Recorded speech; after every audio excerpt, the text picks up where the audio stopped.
What's up, YouTube? So yesterday, doing the oil changes, I decided to use my ultrasonic cleaner to clean the air filter out of my KTM dirt bike from a week or so of riding track.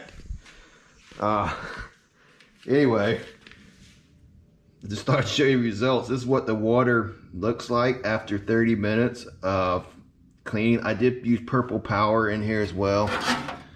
I used the tray upside down to hold it, and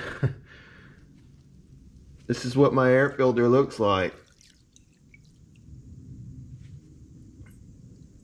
I think I'm going to put more water in it, clean water, give it another 30 minutes and see what it looks like. I mean, heck, this might be the way I start cleaning it from now on.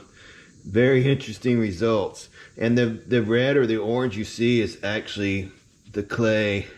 I mean, sorry, not clay. It's the red showing through.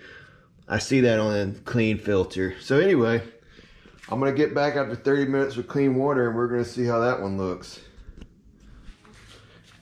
Alright, clean water. I'm going to try it again. Okay, so let's see what it looks like with just water. Alright, well, it doesn't look like much dirt came out at all. So just to see if it was cleaner, that helped, I am going to put some purple power in there, run it again for 30 minutes, and let's see how the water looks. Alright, purple power installed. We're put it in. Time to restart.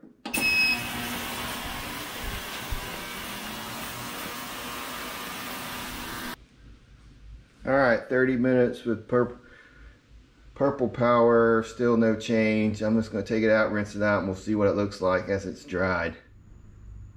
Alright, so there we have clean filter. Just want to show you that it is clean, and the red, that's actually what you're seeing. It's the two layers of foam, the different kinds of foam. It looks like that anyway. So yeah, ultrasonic cleaner, clean the air filter on your dirt bike. Who knew?